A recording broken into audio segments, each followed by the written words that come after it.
Hey guys, and welcome back to another session here in the Lumix Lounge. We're in Nashville, Tennessee at Imaging USA 2015. I'm sitting here on stage with my friend, Ms. Suzette Allen, and we're going to be talking about 4K photo, specifically the art of using the new technologies in these cameras that allow you to do ultra high resolution video and then harvest or extract frames from them. Suzette, welcome.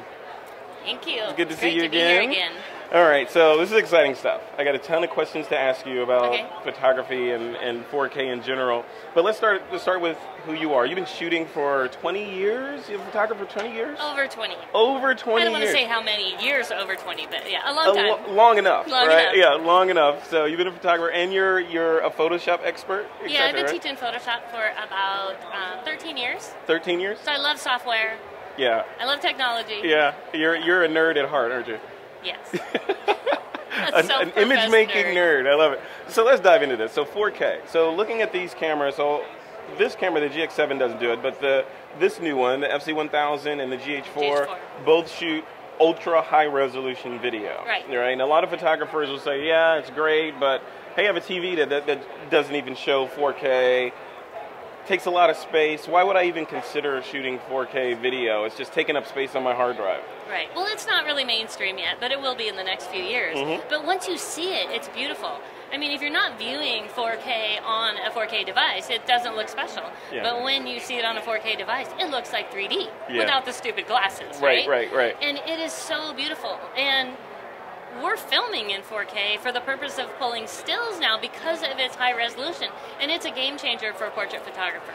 Now, so we're going to see some images that you've done that with, where you've pulled the 4K frames from, and hopefully we'll see a print or something too. Yes. So, because that's the big question, you know, and it seems like we're at that point of inflection where people are like, you know what, it seems interesting, but you know, I'm going to keep doing it the way I was doing it because I know that works. That's how I pay my mortgage, rent, etc.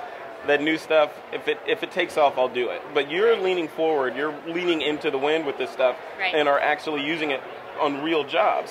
Take me through how a job works, you know, from start to finish versus how you used to do it. Okay. Well, I've added video. I've been doing hybrid pieces for a while. So when I shoot my sessions, I'm doing, say, 5 to 10 second clips of my clients doing, you know, transitioning from place to place or just posed wherever they are, and so I'm adding little bits of motion. So I've already adapted to the video. And when the 4K came out, I'm like, what do I need 4K for? You know? But then I found out the portrait pulling frames purpose. So now when I'm shooting video, if it's the right situation, I'll roll 4K video instead of just 1080. And then I have the option of pulling stills from that. Because if you can capture the motion with a still photo, you just do it. I mean, that's the most efficient way to do it. But if you're trying to capture something happening and you're shooting as fast as you can, you're hoping you get it, or let's say you put it on burst mode and the fastest your camera will go is, say, 8 or 10, maybe 12 seconds. Maybe 12 if you're lucky, right? 12 per second, and you're shooting still hoping for the moment, that's when you roll 4K. Because it's 30 frames per second. You're not hoping to get the moment, you got the moment. But how did the dynamics change there, right? You know, we as photographers, you know, we understand f-stop, shutter speeds, ISO. Things are different when you're in the video world. A little bit, all that, you know, some of those things change, and some are the same, but things change. What changes when you're thinking video versus just the still frame?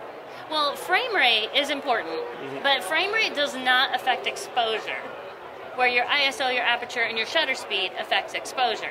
So, but there's a little bit of a rule in there. So the rule is you set your frame rate, and by the way, if you shoot 4K video, you have to do it at 30 frames per second. Why? Why is that? Because that's the only one available. That's it. So you're shooting. It's like Henry Ford said, you can have the car in any color you want as long as it's black. Yeah, that's right, exactly. So you're shooting at 30 frames per second, and the rule is you double your frame rate to get your shutter speed. So in theory, we should be shooting all of our video at 60th of a second. But if you're shooting fast-moving motion, every single one of those stills is going to be blurred at the 60th of a second, right? So what we do is we purposely break that rule and put the shutter speed at whatever needs to be to capture your motion, so every single frame is a sharp picture. Okay, so you freeze it shutter speed wise. So if you're going with a faster shutter speed, then your then your aperture needs to. So give me, like, for a shot like this, what were your settings? I'm going to guess that I was probably shooting at 2.8 or 3.5 and probably at 1/60th of a second. Yeah, because they're not moving like that jumping fast. around, but they're playing with them. And you can see in this image, Mom and Dad look great and the baby's not there. Yeah. Here, the baby's really cute and she's playing with him. She's doing something crazy, yeah. But they wanted a portrait like this, so I just took a frame out of it. And then I did a head swap on the little boy from a different frame. Yep. And so, we got so much fun video. I can't wait to put their full video piece together. How does that change the dynamics of the shoot? Because traditionally, when you're doing a shot like this with a small family, you're the photographer, and you're like, okay, click, okay, I got it. Now do this, click, and you're sort of managing them between the shots, and they can hear the shots happening, so they kind of have an audio cue that you got something and it's time to move on to the next thing. Same with like fashion photography. You take a photo, the model moves to the next pose, you take another photo. That's the biggest change right there. Yeah. Now for me, it's kind of the same because with the Lumix cameras, you can switch between stills and video seamlessly. Yeah. And I'm in the zone. I've been doing that long enough, I can just switch back and forth and it's no big deal. Yeah. But there's no validation for them because there's no flash going off, there's no click, and they're like, what do I do? So I just start rolling, hands off the camera. You can't hang onto the camera because you shake just a little bit, right? Yeah. So you do hands off the camera and then you're just directing them. And you're talking to them and you're giving them validation and everything. And they don't even know what's happening. It all goes so fast. Yeah. And I'm just rolling. So it's they're not aware of what's going on and they don't have the validation of, oh, they got it. Yeah. Or she got it. Or I'm done. So it's kind of weird for them. So you have to be more of the ringmaster, even more than usual, because it's not. They have no interaction between themselves and what's happening in the camera. They don't know when.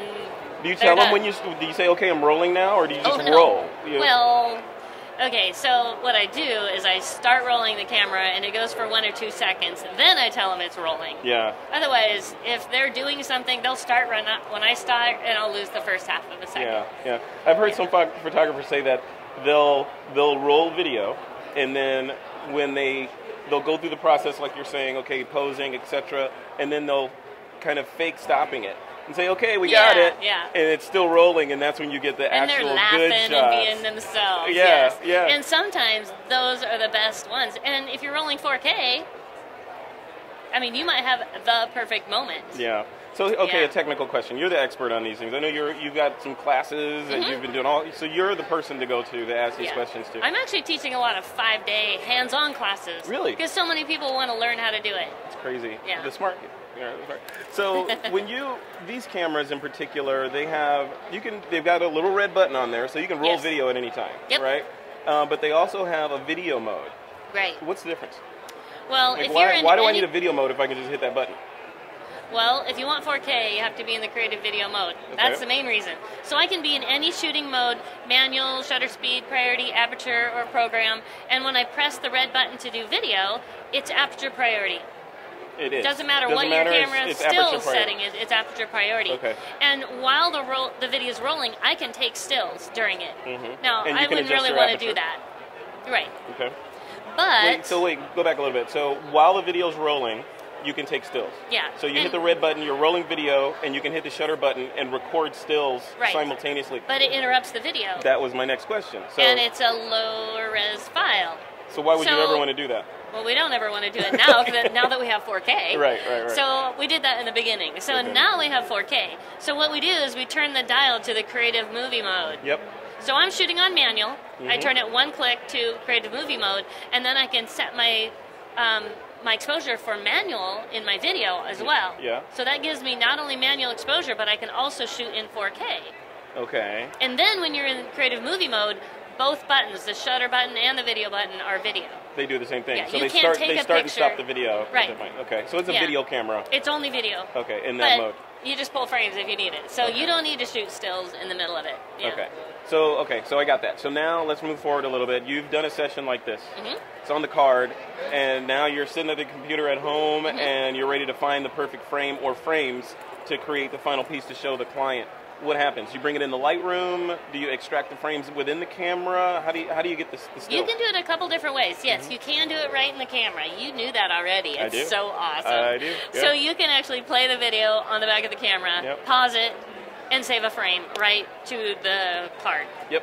On site. Which I love. So that's cool if you have time. The cool thing about doing that is because it saves a JPEG to the card. If you're in the field and you're shooting 4K video and you're like, oh, I got a frame, you save that to the card. You can then tether it to your phone. Wi-Fi it. Wi-Fi it to your phone, copy that image off because it's JPEG into your phone, do some edits, put it on Instagram or whatever. I know. And people are like, how did you do that? You know, it's crazy. You're a wizard. Crazy That's talk. amazing. Crazy. Yeah.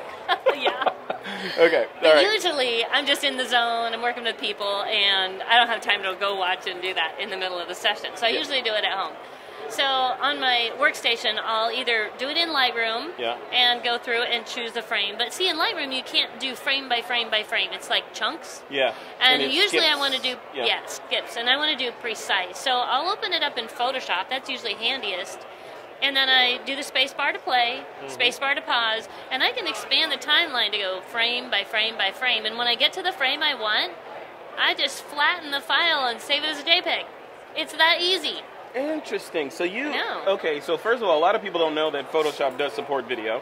Yeah. Well, CS6 and Creative Cloud. And Greater will take video in there, and it treats it just like another layer in Photoshop. So if you know Photoshop already, it just basically adds the dimension of time to your timeline. And you're saying you find that right frame and then flatten it, and boom, you got it. And that's a 4K image ready to go. Yeah. Wow. 3820 by 2160 pixels. Wow. See, there's the geek in you coming out. Yeah, I know it. Okay, so what about this? So this workflow, when you have multiple shots that you need to take elements from, take me through how you do that. So if I want to do more than one, I can save off JPEG and then unflatten and do more. Well, I can also do it in Premiere if I want. Now, if I'm going to make a finished video piece and I want it to be 4K, a 4K video piece, I have to do that in Premiere. So I've recently been learning Premiere. Yeah. Oh, so much fun. We talked about that a couple of shows ago, and you were just like in love with Premiere. I know. Yeah. And it's just the learning curve. Yeah. I'm just still getting there. There's so many things in my head I want to do. It's just the learning curve to get there. I know. That's cool. Okay. All right. So you get the image. You do your retouching in Photoshop. Do you do a lot of retouching, or is it how do you get from the frames to that? They're just JPEGs. They're just JPEGs. You just open them up like normal and retouch. And you're doing your retouching in Photoshop. But they're not raw. They're not raw. They are JPEGs. Right. Do you hit any walls because they're not raw? Like, oh, if I just shot raw, I would have been able to do this. Not really, because I'm in control whenever I'm shooting. Sure. My lighting, my exposure, my color, it's all dialed in. Because you don't want to be doing that later in video, especially not 4K video. Yeah. So I'm pretty much it's like shooting film again. Right, yeah, exactly. So I'm right on the mark as far as accuracy and color and all that. So I would just take, in this case, 2 frames, and I would just drag one on the other and do a simple head swap like I would normally do in Photoshop. Yeah, and because you're on a tripod, everything's in register. And that's key. That's one thing I've really adapted to is using a tripod. And we love to be free and not having a tripod. But once you start doing video, you love all kinds the of tripod. stuff. I mean, tripods, not to digress too much, but using a tripod, you doing your time lapses, all kinds of stuff. It opens up all kinds of doors to you. You gotta have it. But you gotta carry a tripod, Yes. So. And I have my little lightweight Me Photo purple tripod. Yeah, you got the purple one. I got the red one. The purple one. Yeah, it gets lots of attention. Yeah. But it's so small and lightweight, folds up to about this big. Yep. And that's another nice thing about the mirrorless cameras is you can use a small tripod. Yeah. They're too small for a big DSLR. Yeah. It's all being smaller, lighter, more mobile, flexible, it's being and more creative. nimble, right? Yep.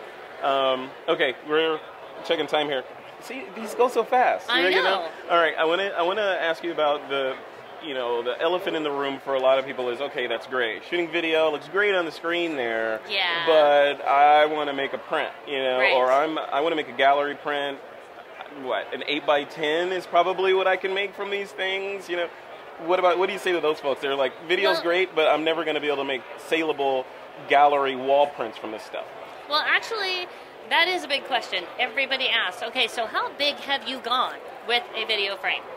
So my goal is to sell a wall portrait with my sessions. Wall portrait. Yeah. A wall portrait. I'm not turning into a cinematographer, trying to sell my videos so much. I want to sell a wall portrait and add on the video as an add-on, right? So my goal is that. So that's where I'm going to go with it, and I needed something that would go that big. So it does. I've gone up to 24 by 36. 24 and I have by one 36. to show you. Let's see it. Let's show it. But first, I want to show you the video first. Yeah, let's see the video. I mean, because seeing a big picture is cool, but when you see what it came from, it is a lot then more it'll hammer it powerful. home. Yeah. So I photographed these two little boys. They're totally squirrely, and they're high-fiving each other. Let me just play it Caffeinated here. little boys, right? Caffeinated little boys. Yeah, that would be scary. Squirrely Okay, so, boys. yeah, Squirrely Boys. That's the name of the video. Yeah. And it is. Let me make it bigger here. No, this is not the finished video. This is just how the session went. And they're on their motorcycles or they're just being crazy. Yeah. So we set them up here. That's the finished portrait. Yep. But really, that's what was going on the whole time. They're laughing. And there was never a moment they were both looking at the camera. Yeah. Ever. Yeah. So I just rolled video, and it was beautiful. And here is my print. It is a geez. 24. And this is from this clip. Yep, it's from that exact clip. Here you go. Let's see. So this is a canvas print, printed by Bay Photo, and it was 2 frames. So the little blonde boy, I did a head swap on him, yeah. And the rest of it is 1 frame. But this is a gorgeous 36-inch print. From a frame from a of video. Frame. I got to say that again. From a frame of video. Little higher. That's little the higher, future. he said. That is the future. There we go. Right there. And you can see the logo right there. That's crazy. Wow. See, that so changes Mom things. was really happy about this. Yeah. I mean, this moment never really happened. Right, They're both looking at the camera. Yeah. But this is what you can sell for a wall portrait. God, okay. So there's my sale right there, and that moment never happened. Yeah. And then the story we made from their video of the hero mom. Yeah. Yeah, it was awesome. So help me reconcile when you would choose to be a regular photographer and shoot stills versus rolling video. Like, how do you make the determination on when you need to roll video? Or is video just like, you know what, I am not fast enough to catch all this stuff, I just want to grab all I can and then work with it later? Oh, yeah. There's a lot of people that ask about that. Like, school photography. How about if I just set up the camera and, well, oh, no. Remember, it's 30 frames per second. Yeah. Do the math. So the rule is, if you can catch it with a still, you do it. Then if it's the stuff that you're hoping to catch it or you're shooting like crazy, that's the times when you roll video. Yeah. And we just recently went to PMA and SPAC and talked to the volume photographers and the school photographers, sports photographers, and they are going crazy over this for like football games and action sports. Yeah. I mean, you just roll video and you got the moment, Isn't the that crazy? perfect moment, no guessing, right? Yeah. But then what about school photography?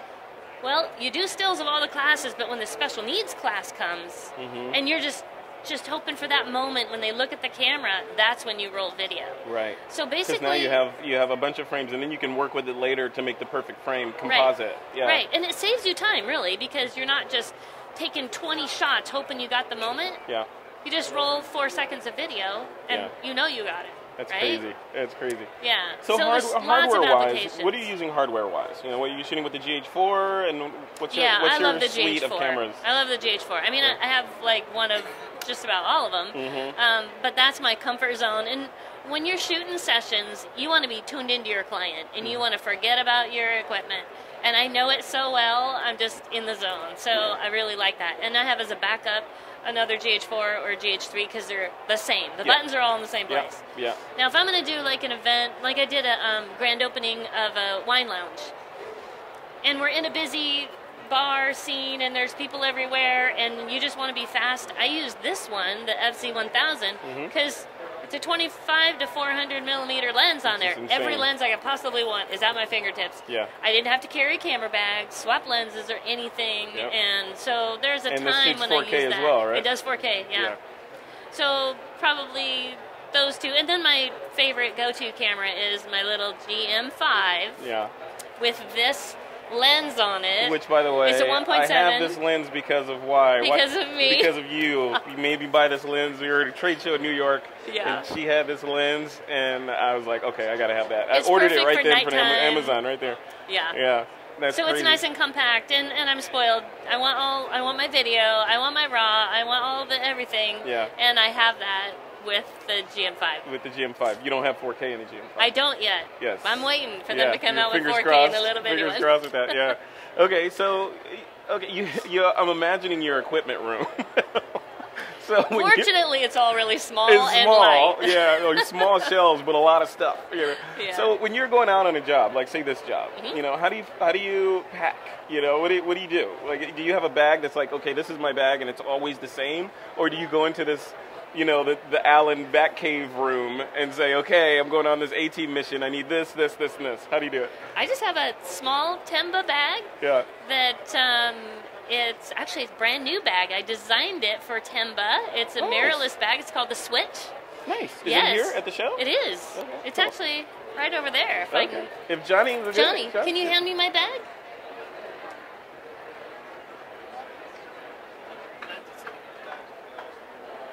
Oh, look at Okay, this.